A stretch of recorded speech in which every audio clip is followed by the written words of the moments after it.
E aí, vamos continuar? Agora a gente vai entrar no assunto segurados propriamente dito. Já vou avisar para vocês, pessoal, de antemão. É cara crachá na lei. Não tem como a gente vir e fazer um monte de desenho no quadro, esquemas, porque a lei vem enumerando ali direitinho quem são os segurados um por um. O que eu fiz aqui? Quem está com o meu material está seguindo uma sequência que eu criei. Qual é a sequência? Eu apenas alternei aquilo que está disposto no artigo 11 da Lei 8.213. Então, se você quiser, você pode pegar ela lá para acompanhar o que está sendo dito agora. Não vai estar na sequência apresentada aqui. Por quê? Porque eu já botei na sequência que eu passei para vocês de segurados. O nosso CADES-F da última aula. Se você não assistiu, volta lá e assiste a aula anterior a essa. Mas pelo artigo 11 dessa lei você consegue acompanhar. Agora, se você já está com o meu material em mão, aí fica mais fácil ainda, tá ok? Então vamos lá, vamos partir para os segurados. Assunto de extrema importância, é fato, vai ter várias questões na prova, não vai ter uma, duas, três, vai ter várias. Você tem que estar bem habituado com o que está dizendo a lei. Então vamos lá. Segurados. Quem são os segurados que eu passei na última aula para vocês? Então nossos segurados são quem? É o nosso CADES-F. Lembra dele? Lembra dele, o CADES-F? Onde o CADES são os segurados obrigatórios e o F é o nosso facultativo. Quem é o nosso CADES? É o contribuinte individual, o avulso, o doméstico, o empregado e o segurado especial. Então, para fins didáticos, o que eu fiz? Peguei o artigo 11 e modifiquei ele, começando pelo contribuinte individual, avulso, doméstico e assim sucessivamente. Porque eu acho que didaticamente fica melhor para você aprender, já que eu passei esse mnemônico para você e ele é de aplicação muito importante para a gente. Lembrando que quando a gente fala de CADES, a gente está falando de segurados obrigatórios e o F facultativo.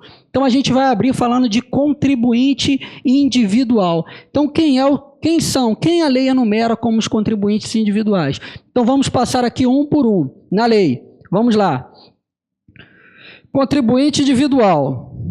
A pessoa física, proprietária ou não, que explora atividade agropecuária a qualquer título, em caráter permanente ou temporário, em área superior a 4 módulos fiscais, ou quando em área igual ou inferior a 4 módulos fiscais ou atividade pesqueira, com auxílio de empregados ou por intermédio de prepostos, ou ainda nas hipóteses dos parágrafos 9º e 10º deste artigo. Então, agropecuária. Então, a agropecuária, vamos aqui ao nosso primeiro item, vamos ter a seguinte situação. Área superior a 4 módulos fiscais.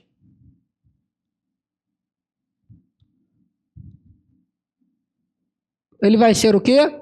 Acabamos de ver aí, contribuinte individual. Agropecuária, área igual ou inferior a 4 módulos fiscais.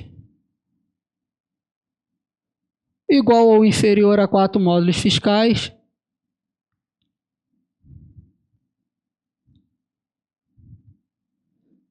Ele será segurado especial. Então já estamos aqui se adiantando um pouquinho, né? Já pulando lá para o nosso finalzinho, mas já fica ciente aí, já fica a primeira observação, já que são disposições aqui conflitantes, para que não haja dúvida. Então, a área superior a 4 módulos fiscais, como vimos aí, ele será contribuinte individual. A área igual ou inferior a 4 módulos fiscais, ele será segurado especial, tá? Então, essa é a primeira observação aí do nosso contribuinte individual. Vamos para a segunda observação.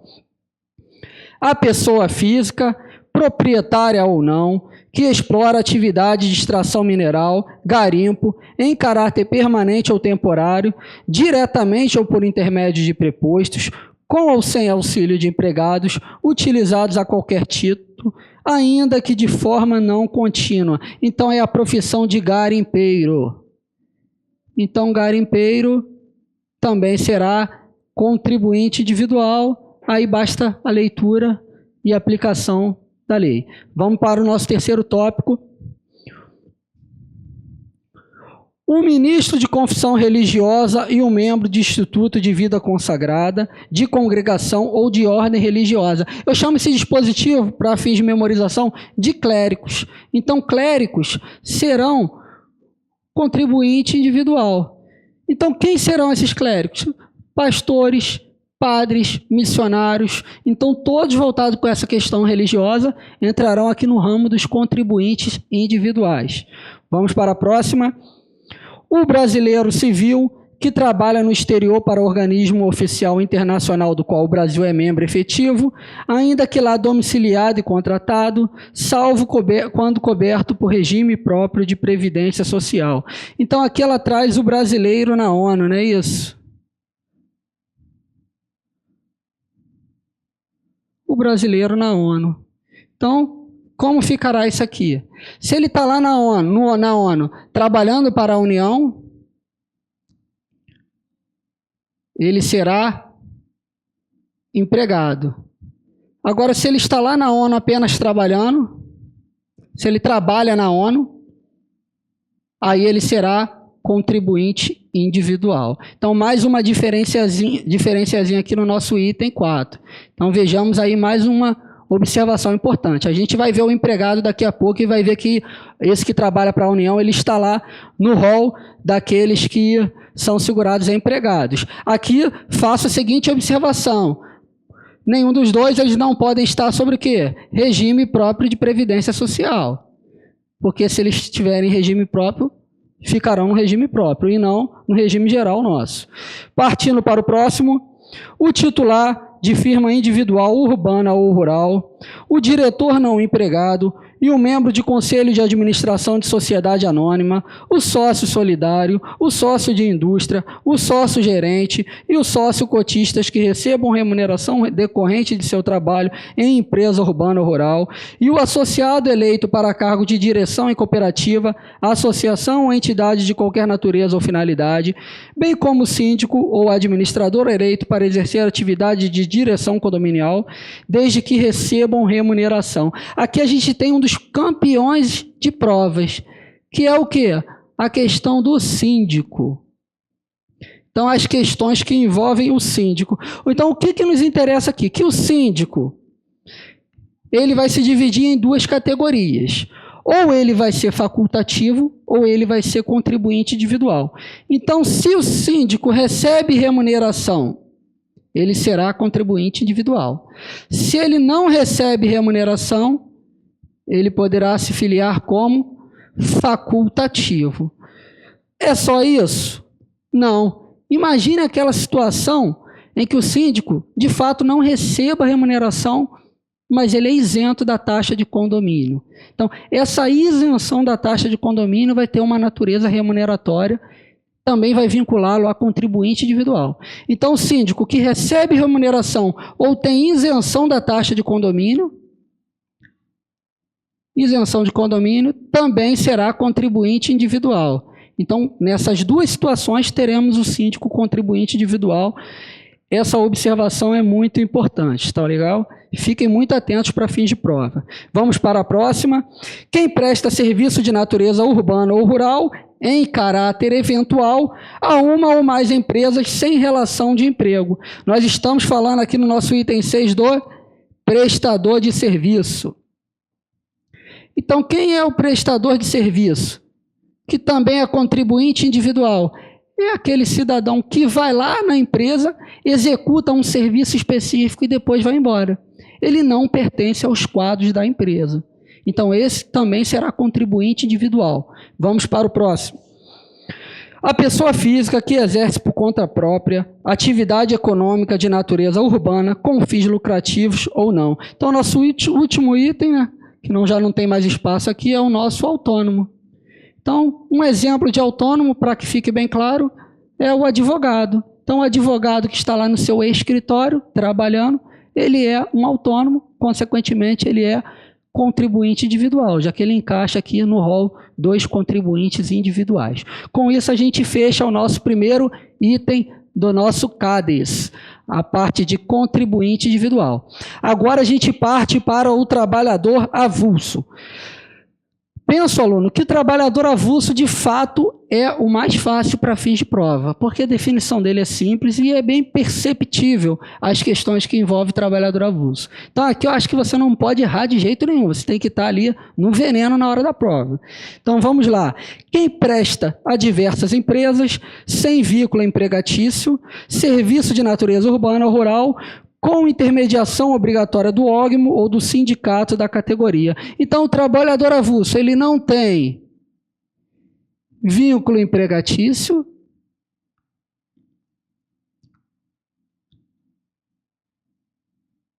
e ele sofre a intermediação de quem? Ele vai estar intermediado por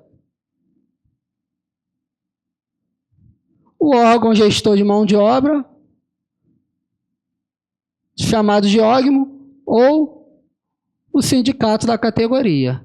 Então, vejamos aí na definição que ele tem que estar sempre sob intermediação de uma dessas duas entidades, tá ok? Sempre sob intermediação destas entidades, repito, isso é muito importante, é uma dica muito importante para fins de prova, tá ok? Então, trabalhador avulso, a gente já para por aí. Vamos para a próxima. O trabalhador doméstico. Aquele que presta serviço de natureza contínua à pessoa ou família no âmbito residencial desta em atividades sem fins lucrativos. Então, temos como fato marcante aí atividades sem fins lucrativos.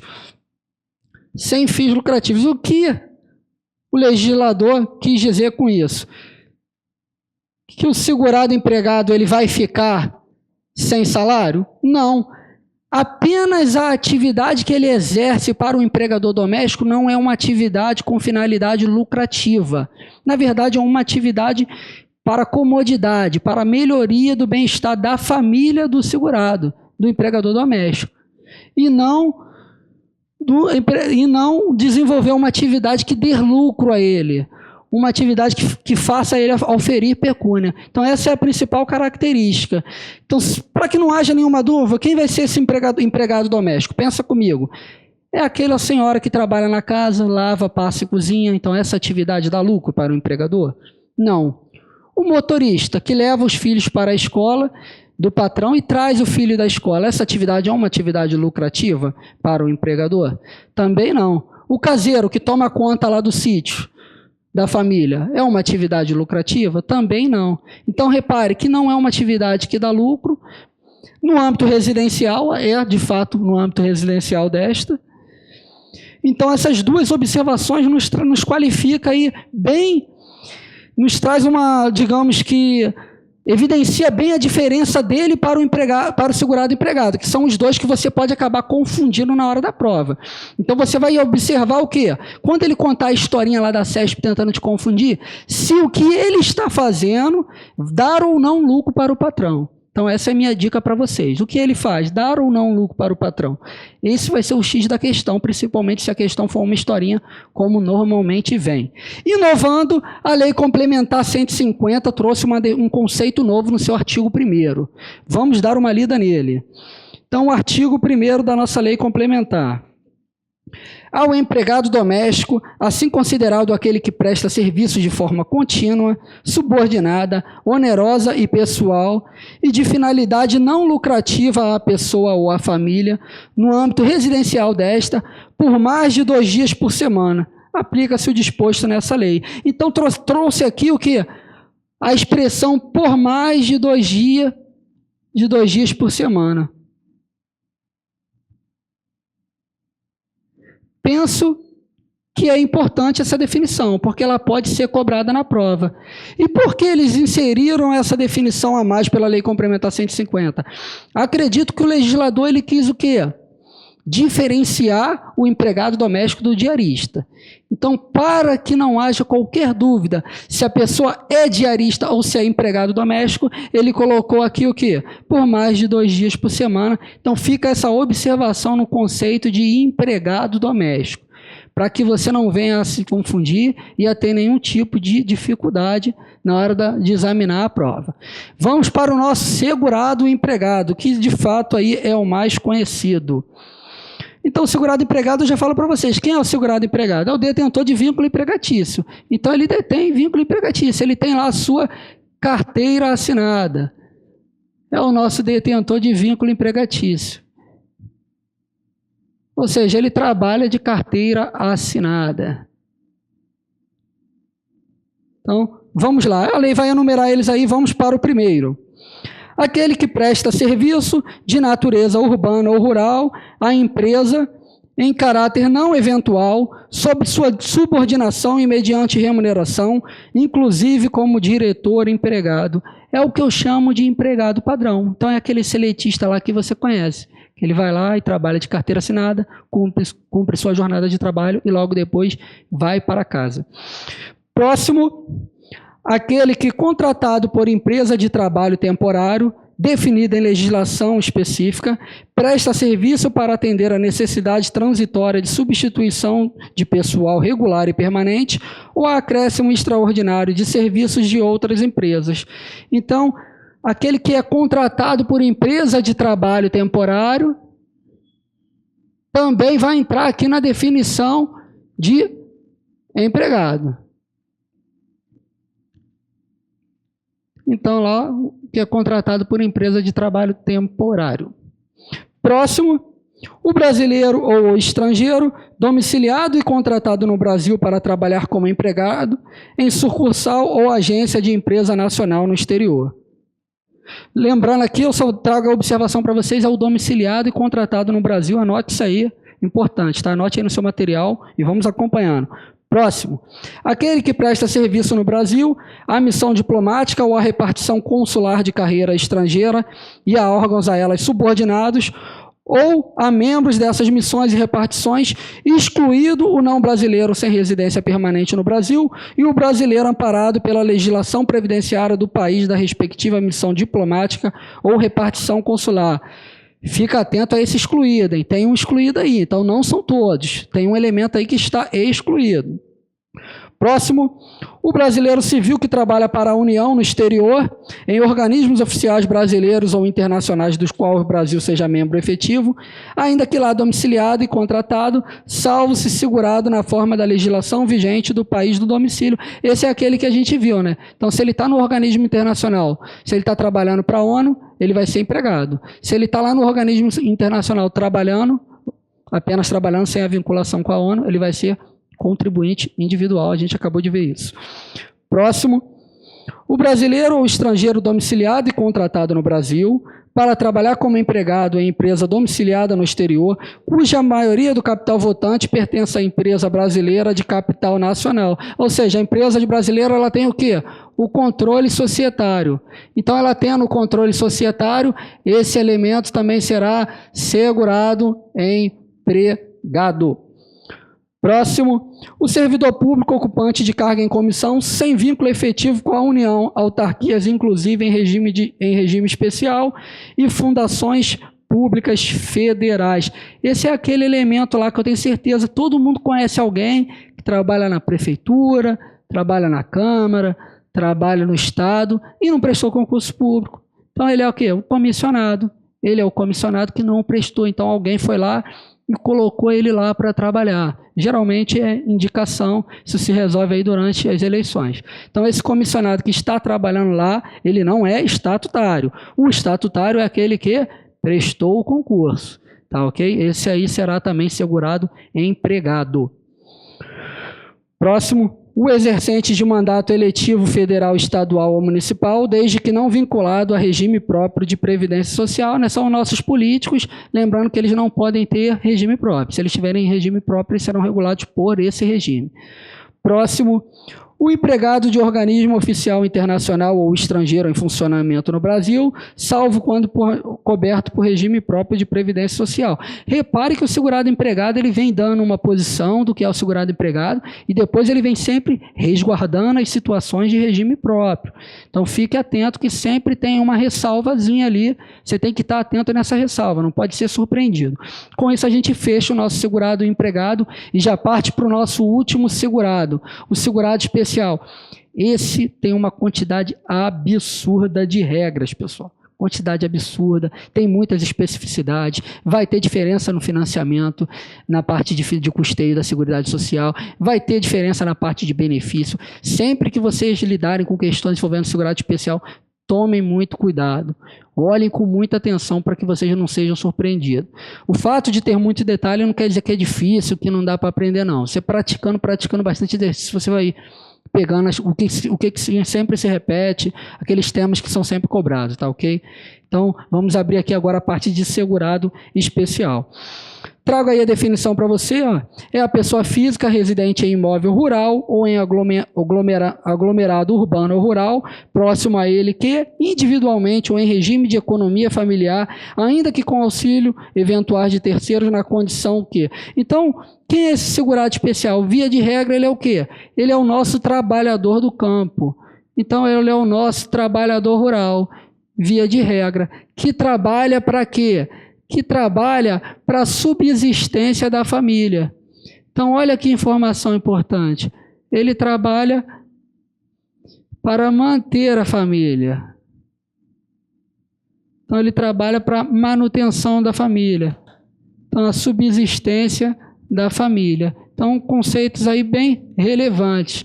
Então, o fato de ser especial não tem nada a ver com qualquer outra coisa. Tem a ver, sim, com essa atividade exercida por ele e a finalidade dessa atividade, tá ok? Então, vamos abrir aí nos dois primeiros. Então, ele começa falando aí de agropecuária em área de até 4 módulos fiscais. E no item 2 fala de seringueiro ou extrativista vegetal que exerça suas atividades no termo do inciso 12 do caput do artigo 2º da Lei 9985 de 2000 e faça dessas atividades o principal meio de vida. Então temos o cara da agropecuária que a gente já viu lá, que tem uma diferença para o contribuinte individual, e temos o extrativista vegetal.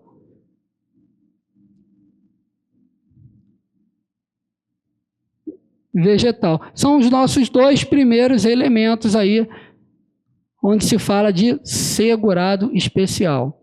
Seguindo, só uma observaçãozinha aqui sobre a questão dos módulos fiscais. Então, 4 módulos fiscais. Não se preocupem quanto é um módulo fiscal. A prova não vai vir querendo que você saiba, até porque vai haver diferença nos estados, a questão dessa unidade de medida módulos fiscais. Se preocupe com o quê? 4 módulos fiscais. A expressão 4 módulos fiscais. Menor ou igual a 4 módulos fiscais e maior do que 4 módulos fiscais. É isso que nos interessa para fim de provas. Vamos focar, não vamos ficar imaginando coisas que não vai acontecer, não. Vamos focar que vai dar certo, tá ok? Então, seguindo. O nosso próximo item é pescador artesanal ou a este assemelhado que faça da pesca profissão habitual ou principal meio de vida. Então, segue para o nosso pescador artesanal.